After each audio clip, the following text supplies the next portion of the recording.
Hello everyone and welcome back. Today we are diving into a truly fascinating explainer. We're going to completely unpack the anatomy of a corporate cover-up. Now I want you to imagine this scenario. Picture a company that has just been dragged through the absolute ringer. We're talking deep, systemic, toxic office politics. Morale is in the basement. So to fix it, leadership makes this grand gesture. They sign what they call the memory charter. It's this sweeping, highly publicized new transparency policy. The whole point of this charter is to prioritize the truth and the official, undeniable record above absolutely everything else. It's supposed to be a totally clean slate, right? A fresh start for everyone.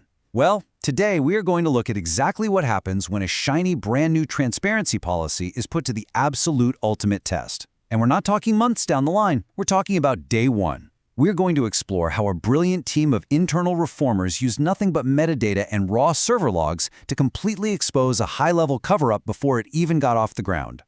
So I want to start off by posing a question directly to you, and I want you to really think about this. If you change the rules of a deeply toxic company, say you sign the paperwork at exactly 9 a.m., how long does it take for that old, entrenched culture to strike back?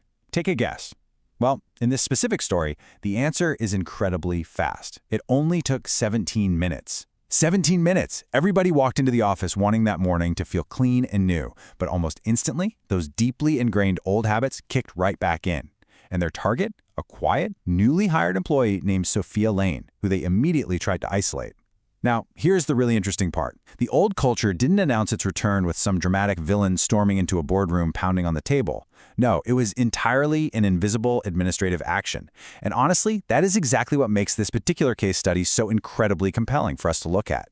The old guard didn't use a megaphone. They just quietly tried to slip right through the digital backdoor while everyone else was busy popping champagne and celebrating the new rules. Okay, let's dive into this timeline, because the sequencing here is everything. At exactly 9 a.m., the memory charter is officially signed. Handshakes all around. It's the dawn of a new era. But then, fast forward to 9:17 a.m., Sofia Lane, our brand new operations coordinator, logs the very first protected complaint under this supposedly secure new system. This right here, this is our inciting incident. This complaint is the dangerous object that nobody in leadership wants to explain. And then, shortly after that complaint is logged into the system, it just vanishes. It totally disappears from the proper HR channels. Now, the official explanation from the people support team is, as you might expect, incredibly smooth. They say, oh, it's just a routing error. The case was incorrectly routed because our new intake form is still learning the workflow, right? It sounds perfectly innocent. It sounds like your standard everyday tech hiccup. But Maya Carter, the strategy lead who actually helped build this new record-first culture, she knows better. She watches how the room reacts, and they react exactly the way toxic offices always react when the truth surfaces, with a lot of delayed eye contact and some very, very carefully chosen words. Which brings us to a foundational concept for our explainer today. It's perfectly captured by that same strategy lead, Maya Carter. She said, "The dangerous documents never look dangerous first." I absolutely love this insight. I mean, it is just fundamentally true about modern corporate warfare, isn't it? The threats that can completely destroy a career or bury accountability, they don't come across your desk stamped with a big glowing red warning sign. They don't look like a smoking gun. They look like a blinking cursor beside a missing signature. They look like an unread email buried in a thread, a muted notification, or, in this case, a tiny, seemingly boring administrative glitch. Maya fundamentally understands that a record-first culture isn't just a motivational poster you hang on the break room wall. It requires deep patience. It requires you to actively look at the incredibly mundane objects that everyone else ignores, because frankly, that is exactly where the old guard is going to try to hide their maneuvers. They bank on you being too bored to look closely. Now, what's really interesting about this is when you put the excuse and the reality side by side. Notice the stark contrast here. On one hand, the official explanation is this wonderfully soft, polished excuse. Routing error, system still learning.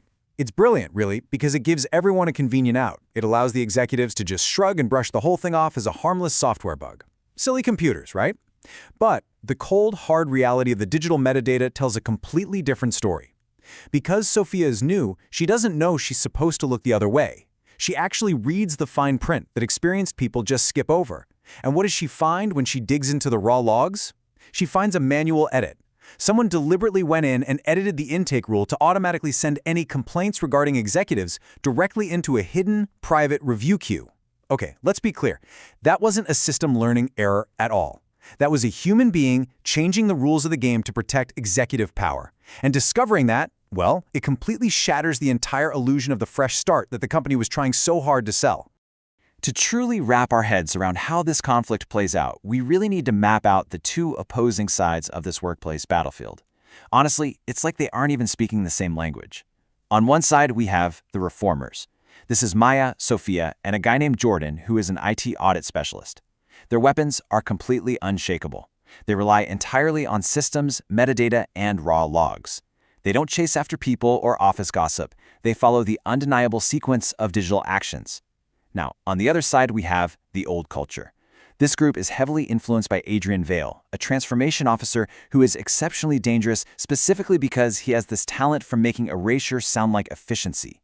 Adrian and the loyalist executives use tools that are perfectly designed to blur reality, soft verbs, optics, and quiet private fixes.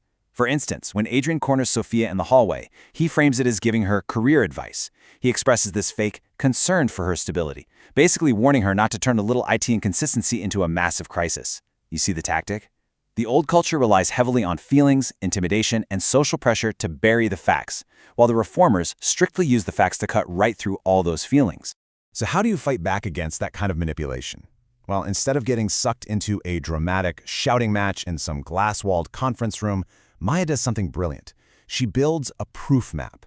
And this brilliantly illustrates how you turn abstract detective work into an undeniable process. Look at how beautifully logical the sequence is. Step 1, identify the object. In this case, the protected complaint itself. Step 2, find the timestamp. When, exactly down to the second, was it moved? Step 3, trace the owner. Whose specific digital fingerprint is attached to that move? Step 4, spot the beneficiary. Who actually gains an advantage if this complaint disappears into the void? And finally, step 5, flag the missing approval. At what exact point did the process break the new charter's rules? Maya effectively takes abstract, messy office paranoia and transforms it into a tangible, airtight process. This map gives their fear an actual shape. It completely strips away the old culture's ability to just deny what happened. Because look, people might hesitate under pressure, people might lie, but systems do not lie. When you place the right records in the correct order, that sequence starts speaking the truth before anyone even has to confess to a thing. And this brings us right to IT audit specialist Jordan Price, who drops what might be my favorite insight of the whole story. He says, boring is where people hide expensive things. I mean, hit the nail on the head, right? Jordan doesn't try to make corporate technology look like some cinematic, fast-paced hacker movie. To him, the truth is just a very literal sequence of events. Somebody logged in, somebody changed a drop-down field, somebody approved an alternate route. The old guard, they rely heavily on the assumption that nobody is ever going to willingly dig into the incredibly boring IT access records. They assume that if they can just make the cover-up look mundane enough, look boring enough, everyone will just accept the administrative error excuse and happily move on with their day. But Jordan, he knows the secret. He knows that mundane, sleep-inducing logs are actually the single most dangerous weapons in all of corporate politics. Why? Because they strip away all the spin, all the PR, and they just leave you with pure, unadulterated sequence.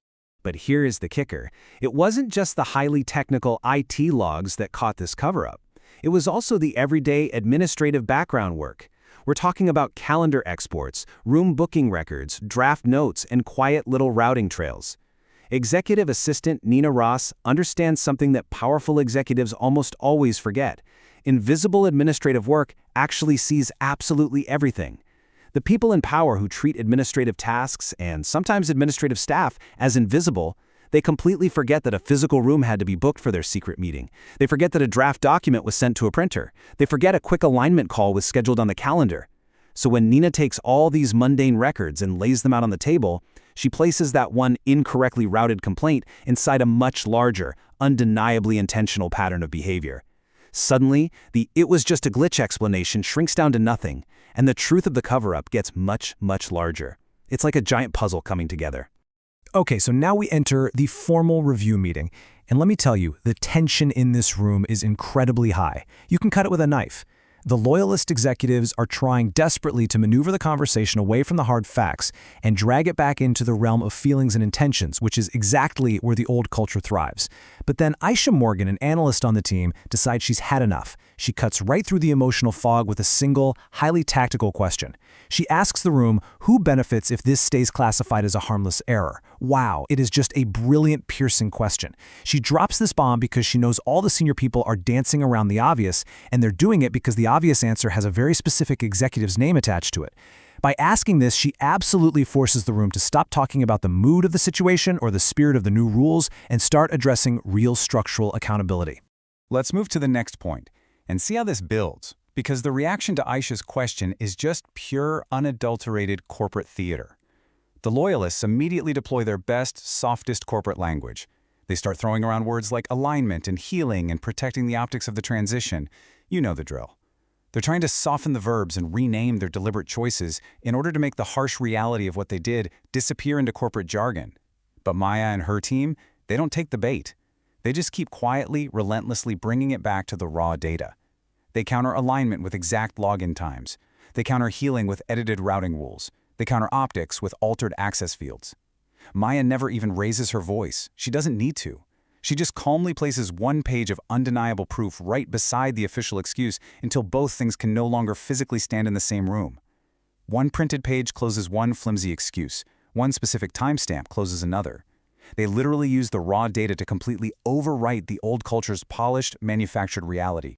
And that brings us to the absolute climax of this confrontation, right here, where Maya delivers what is basically an absolute knockout line. The executives are squirming, and she just looks at them and says, I am not asking you to trust me. I'm asking you to trust the record you created. I mean, chills, right? So the crucial point is, this is the ultimate victory of the reformers.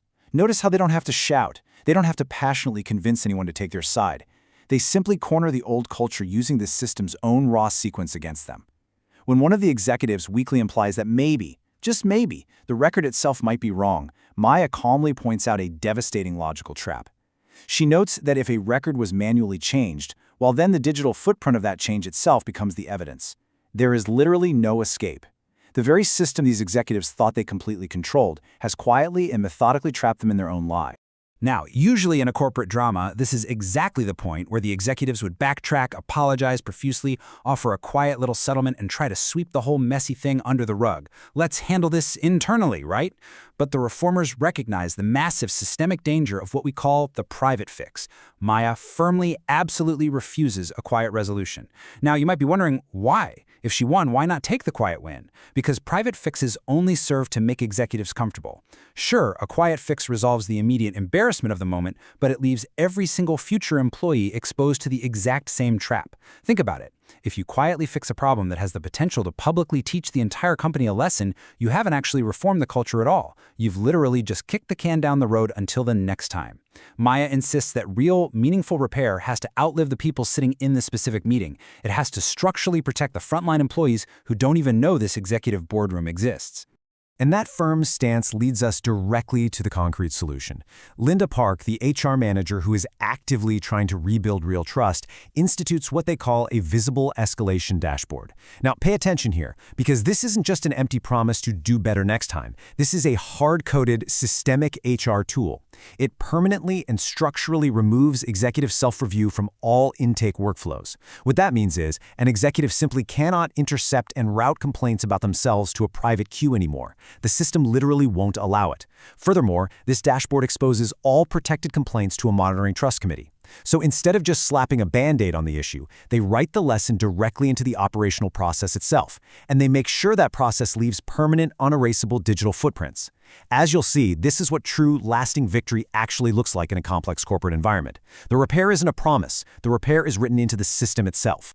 As we start to wrap up this incredible story, I want to leave you with this powerful final takeaway, because I think it summarizes the whole shebang perfectly. Reform is not proven by the policy you announce. It is proven by the first complaint you refuse to bury. Let me say that again because it's absolutely crucial. It's proven by the first complaint you refuse to bury. Listen, you can sign a memory charter all day long. You can plaster the walls with posters about a fresh start, and you can hold endless corporate town halls talking about transparency. But literally none of that matters if at 9:17 a.m. on day one, you let a valid, protected complaint get quietly routed into oblivion. True accountability isn't found in the glossy policy announcement. It's found in the courage of the people on the ground who look at the boring, mundane, highly uncomfortable reality of a situation and absolutely refuse to look away. Sofia didn't just survive the toxic old culture. She, Maya, and Jordan made absolutely sure that the next lie would be infinitely harder for anyone to hide. Which brings me to a final, slightly provocative thought for all of you watching and listening today. I want you to take this back to your own world. The next time a convenient administrative error happens in your office, what will the raw logs actually say about who benefits from that error? It is so easy to just brush off a missing file or a mysteriously rerouted email as a harmless technical glitch. Oh, the system is just acting up. But after seeing how Maya, Sofia, and Jordan meticulously mapped out the truth using nothing but sequence and data, I really hope you start looking at your own corporate systems a little bit differently. Remember, the digital record doesn't raise its voice, it doesn't get emotional, and it doesn't play politics. It simply waits there, quietly, for someone patient enough to read it. Thank you so much for joining me on this explainer today. I really hope this deep dive helps you navigate your own workplace with a much sharper, more analytical eye. Keep asking those tough questions, and I will see you in the next one.